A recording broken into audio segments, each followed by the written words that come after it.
Hi hello నమస్తే welcome to Q news. మొత్తం మీద రాష్ట్ర రాజకీయాలలో అలజడి మాత్రం సృష్టించిందంటే చెప్పుకోవచ్చు. రాష్ట్ర రాజకీయాలు ఎవరికి అందని ఎత్తులో వెళ్తా ఉన్నాయా, ఎవరికి అందని డిఫరెంట్ కోణంలో వెళ్తున్నాయా అంటే అవుననే సమాధానాలు వినిపిస్తూ ఉన్నాయి. తెలంగాణ రాష్ట్ర ముఖ్యమంత్రి రేవంత్ రెడ్డిపై ఈడీ ఫోకస్ పెట్టడం ఎంతవరకు కరెక్ట్గా ఉంది, ఎంతవరకు ముందుకెళ్తుంది ఈ కోణం అన్న ఆ చర్చ రాష్ట్ర రాజకీయాల్లో పెద్ద ఎత్తున చర్చ మాత్రం జరుగుతూ ఉంది.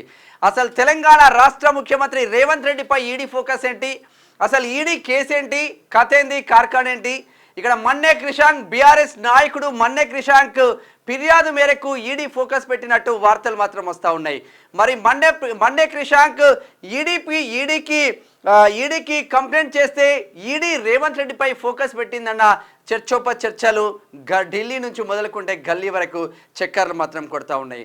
అసలు కథ ఏంది, మొన్న జరిగిన అమెరికా టూర్లో ఏదైతే ఇండస్ట్రియల్కి సంబంధించిన 10 రోజుల ఇండస్ట్రియల్ టూర్లో అమెరికాకు వెళ్ళిన ముఖ్యమంత్రి రేవంత్ రెడ్డి తన సోదరుడి కంపెనీలకు కంపెనీలకు సంబంధించిన పెట్టుబడులు వచ్చాయన్న కోణంలో ఇక్కడ బీఆర్ఎస్ నాయకుడు మన్నే క్రిషాంక్ ఫిర్యాదు మేరకు ఈడీ కేసు నమోదైనట్టు తెలుస్తూ ఉంది. దీనికి సంబంధించిన ఎక్స్క్లూసివ్గా పల్లవి మాత్రం ఒక స్పెషల్ స్టోరీని మాత్రం విడుదల చేసింది. ఆ కథ ఏంది, కార్ఖాన్ ఏంది, అసలు నిజంగానే ముఖ్యమంత్రి రేవంత్ రెడ్డిపై ఈడీ ఫోకస్ పెడితే కాంగ్రెస్లో పరిస్థితులు ఎలా ఉన్నాయి, మరి ఒక బీఆర్ఎస్ నాయకుడు ఈడీకి ఫిర్యాదు చేస్తే ఈడీ కాంగ్రెస్ పైన చర్యలు తీసుకునే అవకాశాలు ఉంటాయా, ఆస్కారం ఉంటుందా, మరి దీంతో మళ్ళా బీఆర్ఎస్ బీజేపీ ఒప్పందంలో భాగంగా ఇటువంటి కంప్లైంట్స్ వెళ్తూ ఉన్నాయా అంటే కూడా అవుననే సమాధానాలు మాత్రం వినిపిస్తూ ఉన్నాయి.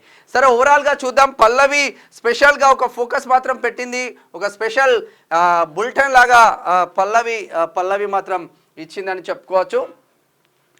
అసలు ఎలా ఎవరు ఎక్కడ కంపెనీలు ఎక్కడి నుంచి స్టార్ట్ అయింది, ఏంది కథ, కార్ఖానా, ఇదంతా ఒకసారి చూసే ఆ ప్రయత్నం అయితే చేద్దాం. తెలంగాణ రాజకీయాలు ఊహించని మలుపులు తిరుగుతున్నాయి. సీఎం రేవంత్ రెడ్డిపై ఎన్ఫోర్స్మెంట్ డైరెక్టరేట్కు ఫిర్యాదు వెళ్ళింది. రేవంత్ పై వచ్చిన ఫిర్యాదుకు ఈడీ స్వీకరించడం సంచలనంగా మారింది. ఫిర్యాదు చేయడంతోనే మన్నే క్రిషాంక్ అనే క్యాండిడేట్ బీఆర్ఎస్ లీడర్ ఫిర్యాదు చేయడంతోనే ఏకంగా ఈడీ ఫిర్యాదును స్వీకరించింది అంటే కొంచెం రాష్ట్రంలో అలజడి మాత్రం స్టార్ట్ అయిందనే చెప్పుకోవచ్చు. సీఎం రేవంత్ రెడ్డిపై వచ్చిన ఫిర్యాదుపై ఈడీ దర్యాప్తు చేస్తే కీలక పరిణామాలు జరుగుతాయనే చర్చ సాగుతుంది. ఈడీ కేసులో రేవంత్ రెడ్డి బుక్ కావడం ఖాయమని బీఆర్ఎస్ నేతలు చెప్తున్నారు. ఫిర్యాదు ఎందుకు? ఇటీవల అమెరికాలో పర్యటించిన సీఎం రేవంత్ రెడ్డి బృందం తెలంగాణలో పెట్టుబడులకు సంబంధించిన స్వచ్ఛ్ బయో సంస్థతో రాష్ట్రంలో పెట్టుబడులకు ఒప్పందం చేసుకున్నది. ఈ డీల్పై పెద్ద వివాదం సాగింది. స్వచ్ఛ్ బయో కంపెనీకి సీఎం రేవంత్ రెడ్డి సోదరుడు యనుమల జగదీష్ రెడ్డి డైరెక్టర్గా ఉన్నారు. ఈ స్వచ్ఛ్ బయో కంపెనీ ఏదైతే ఉందో స్వచ్ఛ బయో కంపెనీకి పెద్ద ఎత్తున నిధులు సమకూర్చడంలో అంటే ఇండస్ట్రియల్ డెవలప్మెంట్ కోసం పారిశ్రామిక విధానం బాగుండాలి అని చెప్పేసి రేవంత్ రెడ్డి 10 రోజుల అమెరికా టూర్ ముగిసిన నేపథ్యంలో స్వచ్ఛ బయో కంపెనీకి రేవంత్ రెడ్డి వాళ్ళ సోదరుడు డైరెక్టర్గా ఉన్నాడు. వాళ్ళ సోదరుని కంపెనీలకే ఈ పెట్టుబడులు మొత్తం వస్తూ ఉన్నాయి అని చెప్పేసి బీఆర్ఎస్ లీడర్లు కంప్లైంట్ చేసిన నేపథ్యంలో ఈడీ ఫోకస్ చేసినట్టు వార్తలు మాత్రం చక్కర్లు కొడుతూ ఉన్నాయి. డైరెక్టర్లు రేవంత్ రెడ్డి సోదరుడు యనుమల జగదీష్ రెడ్డి డైరెక్టర్గా ఉన్నారని, ఇతర డైరెక్టర్లు కూడా రేవంత్ రెడ్డి అనుచరులనే విమర్శలు వచ్చాయి. ఆ కంపెనీ కూడా నెల రోజుల క్రితమే ఏర్పాటైందని బీఆర్ఎస్ నేతలు ఆరోపించారు.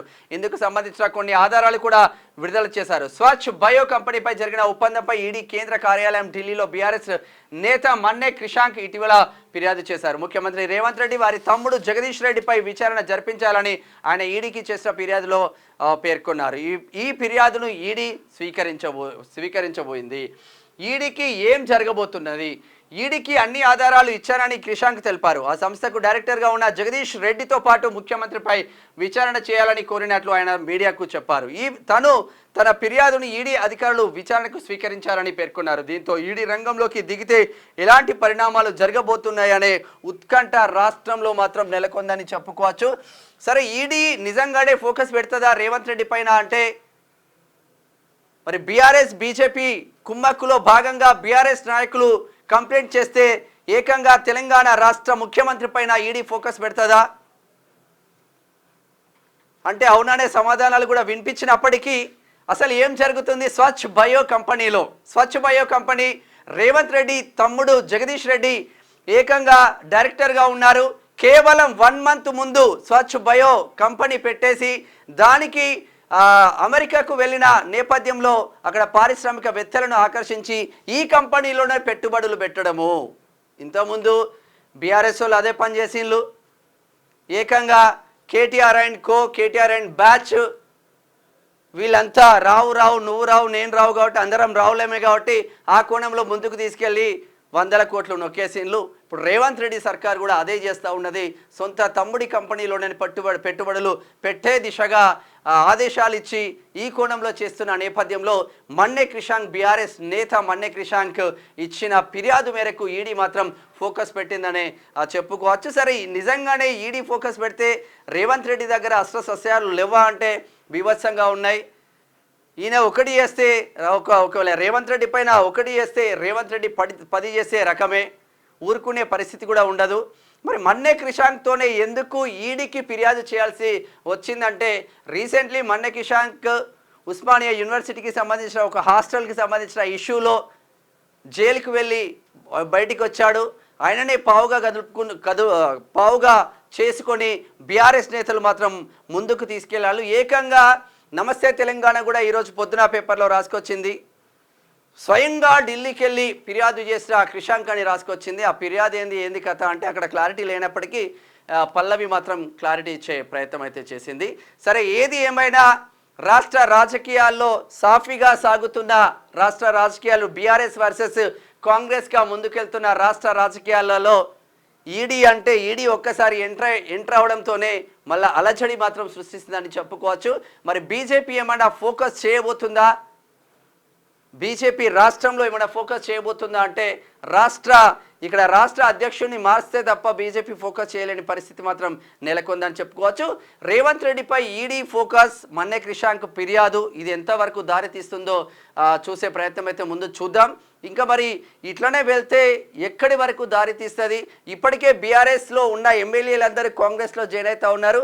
మరి ఏకంగా ముఖ్యమంత్రి పైనే ఫిర్యాదు చేయడంతోనే ఏమైనా వలసలు ఆగే ఆస్కారం ఉందా, ముఖ్యమంత్రిని ఏమైనా ఇబ్బందులు పెట్టే ఆస్కారం ఉందా ఈడీ అనేది చర్చించుకోవాల్సిన అవసరం ఉన్నది. ఫ్యూచర్లో ఏం జరుగుతుందో చూద్దాం. చూస్తూనే ఉండండి క్యూ న్యూస్. నేను మీ madam Shyam. Thank you so much. Signing off. Thank you.